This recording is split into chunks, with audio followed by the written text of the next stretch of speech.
አሁን የገባሁት አንድ የእግዚአብሔርን ቃል አነባለሁ ብዬ ነውና በአንደኛ ቆሮንቶስ ምዕራፍ 9 ላይ ያለ ነው። ከቁጥር 24 እስከ መጨረሻው እስከ 27 ነው።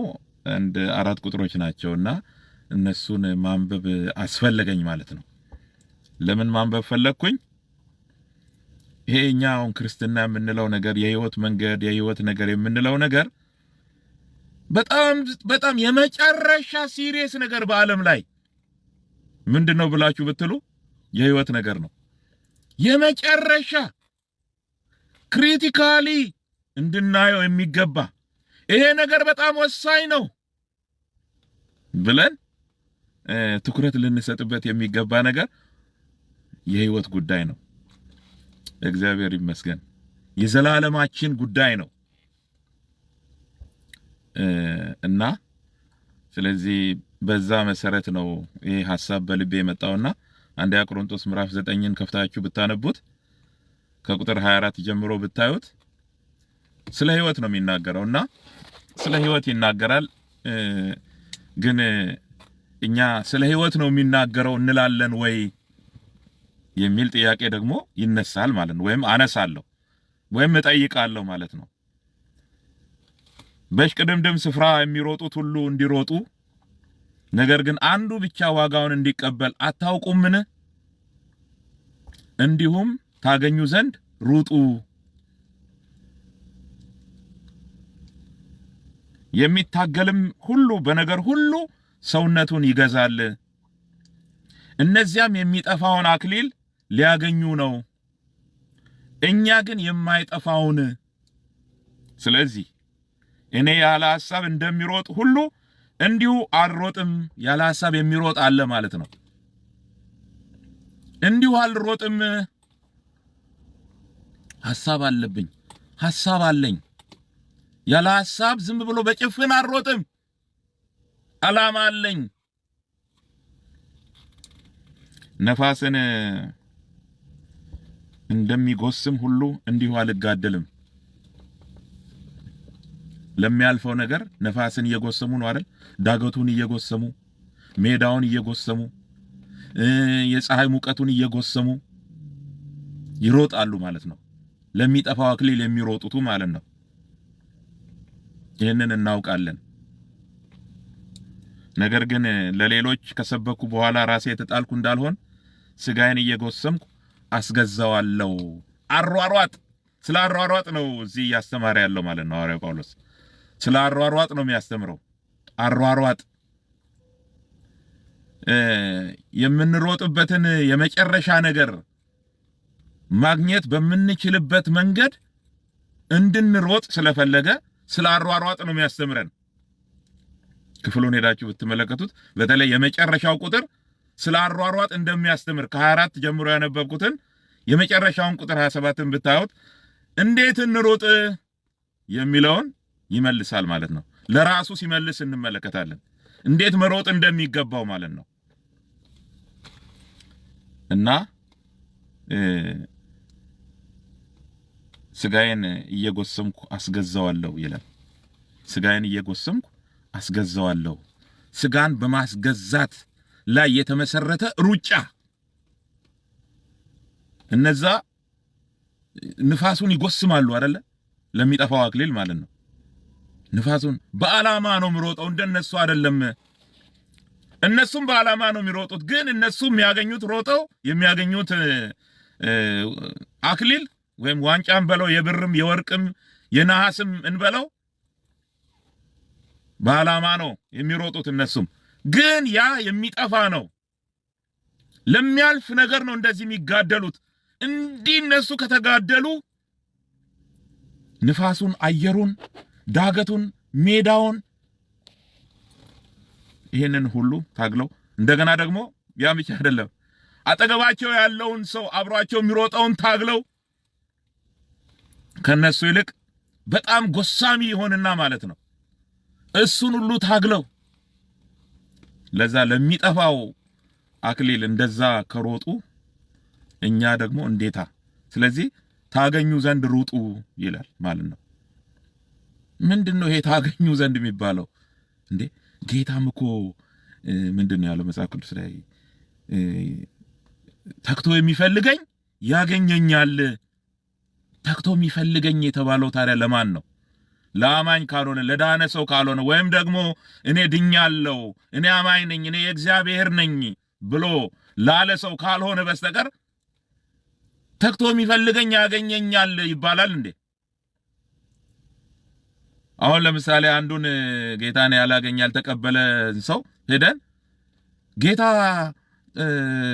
ተክቶ የሚፈልገኝ ያገኘኛል ብሎኛል ይላልና ተክተፈልገው ብለን ብንላው ወንጌል ሰበክን አይደለም። ወንጌልን ተክቶ ለመፈለግ አስቀድሞ እሱን ማግኘት አለብን። የሆነ እሱን እንድንፈልገው ተክተን እንድንፈልገው የሚያደርግ እውነት በእኛ ሊኖር ይገባል ማለት ነው፣ ተክቶ ለመፈለግ። ስለዚህ ታገኙ ዘንድ ሩጡ ያለው እኛኑ ነው፣ አማኞች ነን ብለን ክሌም የምናደርገው ማለት ነው። ታገኙ ዘንድ ሩጡ እና ስለዚህ በሽቅድምድም ስራ የሚሮጡት ሁሉ እንዲሮጡ፣ ነገር ግን ዋጋውን አንዱ እንዲቀበል አታውቁ ምን እያለ ሲናገር እንደው በሚገባ መንገድ በዚህ ልምጣ በሚል እንደሆነ ግልጽ ነው ማለት ነው። እና እንግዲህ የምንታገል ከሆነ የምንሮጥ ከሆነ ሩጫ ውስጥ ገብተን ከሆነ ልክ የሚታገልም ሁሉ በነገር ሁሉ ሰውነቱን ይገዛል ተብሎ እንደተጻፈ እነዚያም የሚታገሉት የሚሮጡት የሚጠፋውን አክሊል ሊያገኙ እንደሚሮጡት ሁሉ እኛም ደግሞ በእኛ ኮንቴክስት በእኛ አውድ ማለት ነው የማይጠፋውን አክሊላችንን ምንድነው ያክሊል ይሄ ዋንጫ እዚህ እንደምናየው ምናምን ራሱ ጌታ ነው የኛ የህይወት አክሊላችን። ምክንያቱም የህይወት አክሊል ተብሎ ነው የተጻፈው። ስለዚህ ራሱ ጌታ ክርስቶስ ኢየሱስ እሱ ህይወታችን እርሱ አክሊላችን ነው።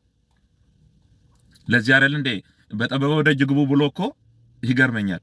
በጠበበው ደጅ ግቡ አለና ወደ ጥፋት የሚወስደው መንገድ ሰፊ ነው፣ በሱ ላይ ብዙዎች ይሄዳሉ፣ እናንተ ግን በጠበበው ደጅ ግቡ አለና በጠበበው ደጅ ገብቶ በዛ በቀጭኑ መንገድ የሚሄድ ሰው ስለዛ ሰው ሲናገር መጨረሻው ሄዶ የዘላለም ህይወት ነው ይላል። ስለዚህ መስመር ውስጥ መግባት የመጀመሪያው ነው። መስመር ውስጥ መግባት ዳግም በመወለድ ጌታን አምኖ ተቀብሎ በቃሉ በመንፈሱ በክርስቶስ ኢየሱስ ደም ታጥቦ እንደገና ዳግም መወለድ መስመር ውስጥ መግባት የመጀመሪያው ስቴፕ ነው ማለት ነው። ኢንስታንትሊ ሴቭድ የምንለው ማለት ነው። አገኘን ጌታ ማለት ነው።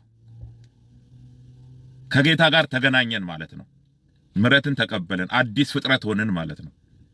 ስለዚህ ከዛስ በኋላ እዚሁ ነው ያለ ነው። ቀጥል፣ ይሄንኑ መንገድ ይዘህ ሂድ። እንዴት መንገዱን እንዴት አውቃለሁ ብለን እንዳንል እኔ መንገድ ነኝ ብሏል። እርሱ በሄደበት ሁሉ ልንሄድ ማለት ነው። ሐሳቡ ሐሳባችን ሊሆን እኛስ የክርስቶስ ልብ አለን ተብሎ አይደል የተጻፈው? ያ ልብ ኖሮን ልንቀጥል ማለት ነው። እግዚአብሔር የተመሰገነ ይሁን። ስለዚህ በጠበበው ደጅ ግቡ ካላቸው በኋላ መጨረሻቸው ምንድነው ያለው? የዘላለም ህይወት ነው ያለው። አሁን መንገዱ ላይ በመሆናችን ምክንያት እኛ የዘላለም ህይወት አለን። ብንሞት ወዴት እንደምንሄድ እናውቃለን። ከጌታ ጋር እንደምንገናኝ እናውቃለን። ግልጽ ነው ይሄ። ግን አልሄድንማ። ያለነው እዚህ በምድር ላይ ነው። ብዙ ውጣ ውረድ ባለበት ምድር ላይ ነው። ከዚህ ከመንገዳችን ሊያወጣን የሚፈልግ በጣም ብዙ ነገር አለ። ሰይጣን አለ፣ መጽሐፍ ቅዱስ እንደሚለው ማለት ነው። ከዚህ ቅንነታችን ከዚህ የህይወት መንገድ እኛን ለማሳት ለማውጣት ጥረት ያደርጋል። ስጋ የሚባል አለ፣ የስጋ ምኞት የሚባል ነገር አለ፣ በመንፈስ ላይ የሚመኝ አለ። አሁንም እለት ልንሞትለት የሚገባ ማለት ነው። ነፍሳችን፣ መንፈሳችን፣ ስጋችን፣ ሁለንተናችን እለት ሊሞትለት የሚገባ ማለት ነው። ወይም ሊሞትለት ከምን ሊሞትበት አለ የሚመኝ ማለት ነው። የእግዚአብሔርን ሐሳብ እያደረግን እንዳንኖር ነፍሳችን ለሌላ ነገር እንድትገዛ እግዚአብሔር ለማይወደው ነገር እንድትገዛ የሚመኝ እና የእግዚአብሔር ሐሳብ ደግሞ ነፍሳችን ልታስተናግድ ስትል የሚቃወም እርስ በርስ የሚቃወሙ ሁለት ነገሮች አሉ። አንዱ በአንዱ ላይ ይመኛል፣ የበላይ ለመሆን ማለት ነው። ዞሮ ዞሮ በነፍሳችን በመንፈሳችንና በስጋችን ላይ የበላይ ሆኖ እኛን ለመግዛት ማለት ነው የሚመኝ አለ። ሁለት ነገር፣ አንድ ስጋ ተብሏል፣ ሌላው ደግሞ ጌታ አለ። ለማ ነፍሳችን ለማ ትገዛ ነው። ይሄ ስጋችን፣ ይሄ ቦዲ ተክለ ሰውነታችን፣ ነፍሳችን፣ መንፈሳችን ለማይገዛ ለማይቀደስ። ምክንያቱም ስጋችንን ከሚያረክስ ነገር፣ ነፍሳችንን ከሚያረክስ ነገር፣ መንፈሳችንን ከሚያረክስ ነገር እንድንጠበቅ የእግዚአብሔር ቃል ይናገራል። ተቀድሰን ለእግዚአብሔር፣ ሁለንተናችን ለእግዚአብሔር እንዲቀደስ ማለት ነው። ስለዚህ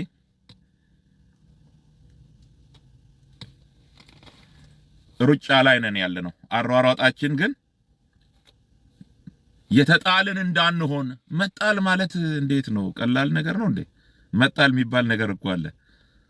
እነዛ እኮ እንዴ በስምህ እንደዚህ አላደረግንም፣ አላወቅኳችሁም፣ አይ ኔቨር ኒው ዩ ማለት መጣል ማለት እኮ እሱ ነው። እናንተ አመፀኞች ከኔ ራቁ።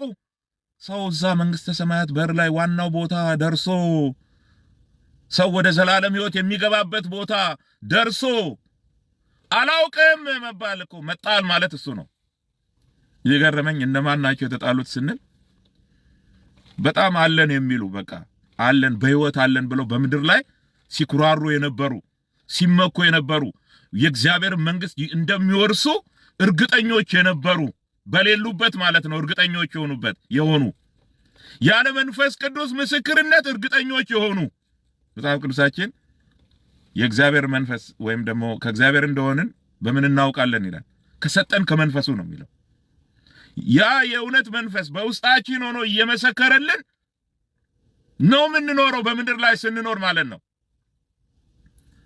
ያ ሳይኖራቸው እንዳመጹ ምድር ላይ ተለያየ ነገር ተናግረው ሆኖ ሊሆን ይችላል። አጋንንት አስወጥተው ሊሆን ይችላል። ምክንያቱም ያንን እዛ ቆመው በስመ አጋንንት አስወጥተናል ምናምን ያሉት ሁሉ ማለት ነው ሊሆን ይችላል። ግን እንዴት እዛ በር ላይ ደርሰው አላስገባችሁም ሂዱ ከኔ ራቁ ሲላቸው እንዴት ይሄንን ጠቀሱለት? እንዴ በስምህ አጋንንት አስወጥተን በስምህ ትንቢት ተናግረን በፊትህ በላን ጠጣን አብረን እኮ ነበርን እንወጣ እንገባ ነበረ እያሉ ይሄንን እንዴት ሊጠቅሱለት ቻሉ ለጌታ ብለን ስንል እዚህ በምድር ላይ ያሉ ሰውነታቸውን እየጎሰሙ ስጋቸውን እየጎሰሙ ለእግዚአብሔር ማስገዛት ሳይሆን እነሱ የተያዙት በስሙ አጋንንት ማስወጣታቸውን ትንቢት መናገራቸውን ሌላ ነገርም በቃ የሚሆነውን ነገር ማለት እንችላለን። ያለካ እነሱ እንዲህ ከተጠቀመብን እንዲህ ካደረግን በስሙ እንዲህ ካደረግን እኛ በቃ የሱነን ማለት ነው፣ ከመንግስተ ሰማያት የሚያጎለን ነገር የለም ማለት ነው፣ እንገባለን ሰተት ብለን ብለው በዚህ ሲመኩ ነበረ። ምናልባትም ሌሎችን ሊንቁ ሁሉ ይችላሉ። ምናልባት አጋንንት የማያስወጣ ካለ፣ ትንቢት የማይናገር ካለ፣ ሌላ ነገር የማያደርግ ካለ ምናልባት ሊንቁት ሁሉ ይችላሉ። ምን እግዚአብሔር የማይናገር እግዚአብሔር የለውናው ካንተ ጋር የሌለ እያሉ ሊንቁ ሁሉ ይችላሉ፣ እየተመኩ ማለት ነው። ስለዚህ የመንግስተ ሰማያት መግቢያ መንገዱን የሳቱ ሰዎች ናቸው። በኑሯቸው ባወጣጥ አገባባቸው መንገዱን የሳቱ ሰዎች ነበሩ። መንገዱን ባይስቱ ታዲያ ምን ይከለክላቸዋል መግባት? እኔ መንገድ ነኝ፣ እውነት ነኝ፣ ህይወትም ነኝ፣ በእኔ በቀር ወደ አብ የሚመጣ የለም ብሎ ጌታ መንገዱን ባይስቱ ምን ይከለክላቸዋል እዛ እንዳይገቡ? ስለዚህ እዚህ በምድር ላይ ያሉ መንገዱን ስተዋል ማለት ነው። መንገዱን መሳታቸውን እንዴት አላወቁም? ቀደም እንዳልኩት ማለት ነው የህይወት ነገር በጣም ሲሪየስ ነው ብያለሁ። ዝም ብሎ የሚካሄድበት አይደለም። ክሪቲካሊ የምናስበው ጉዳይ ነው የህይወት ጉዳይ። አለሁኝ እኔ አሁን እውነት በጌታ ነኝ ብለን ሁሉ የምንጠይቅበት ነው። እስቲ ቆይ ልፈትሸው በቃሉ በወንጌል ቃል አለሁኝ በጌታ ነኝ፣ መንፈሱ አለኝ፣ የሆነ ኃጢአት ሳደርግ የሚወቅስ መንፈስ አለኝ ወይ? የሚወቅስ መንፈስ ከሌለን የለንም ማለት ነው። እና ድንዛዜ ውስጥ ገብተን ከሆነ መንፈሱ ከሌለን በወንጌል ራሳችንን የማናይ ከሆነ እንስታለን ማለት ነው። አያችሁ የእግዚአብሔር ቃል ራሳችንን ብንመረምር ባልተፈረደብንም ነበር ሲል መመርመር የሚባል ነገር አለ። ማየት ቼክ ማድረግ በጌታ ነኝ ወይ? በጌታ እኮ ጌታን እኮ የተቀበልነው በጌታ ለመኖር ነው አይደለም እንዴ? በእርሱ ኑሩ ሪሜን ኢን ሂም አይደለም የሚለው ዮሐንስ።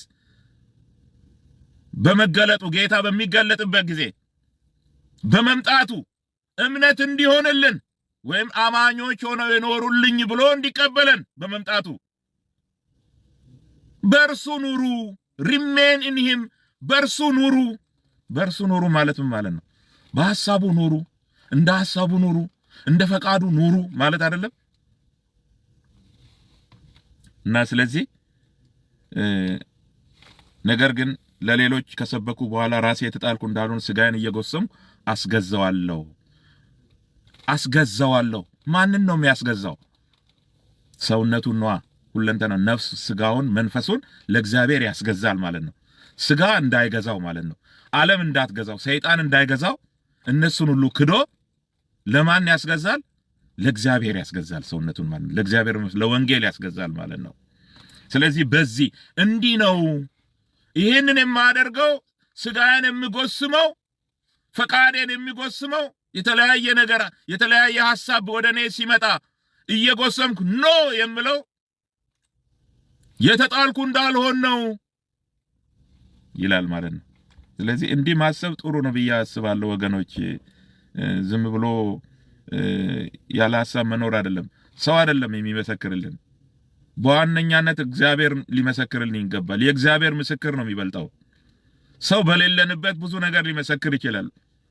የሌለንበትን አሁን አንዳንዴ ትንቢት የሚናገሩ ሰዎች እኛ ያለንበት ሁኔታ በጣም መጥፎ ሁኔታ ሆኖ እኛው እያወቅን እግዚአብሔር ካንተ ጋር ነው፣ እግዚአብሔርን ካንተ ጋር ነኝ ይላል፣ እንደዚህ ያደርጋለሁ ይላል፣ ደስ ብሎኛል ባንተ ይላል። ያኛው እኮ ይታዘበዋል እኮ ሰሚው ያሰት ትንቢት እየመጣለት እንደሆነ እኮ ያውቀዋል። አንዲት እህት የነገረችኝ አገር ቤት ሄጄ አለች ኢትዮጵያ፣ እኔ ስንት ችግር ያለብኝ ሴት ነኝ አለች እና ካበኝ አለች። በቃ በትንቢት መልክ ነው ካበኝ እንዴ ያልኩኝ። ከዛ ናፈቀኝ የድሮ ጊዜ አገልግሎት፣ ያኔ ሲያገለግሉን እኔ ከተማ ልጅ ስለነበረ ሲያገለግሉን እንደዚህ በስርዓት ልበሱ፣ እንደዚህ አይነት አለባበስ ጥሩ አይደለም የሚሉን ያ ናፈቀኝ አለች። እግዚአብሔር ይመስገን። እና ስለዚህ የሚመሰክርልን እግዚአብሔር መሆን አለበት፣ የእግዚአብሔር መንፈስ። እንደገና ደግሞ ቃሉ፣ በቃሉ ራሳችንን መፈተሽ አለብን።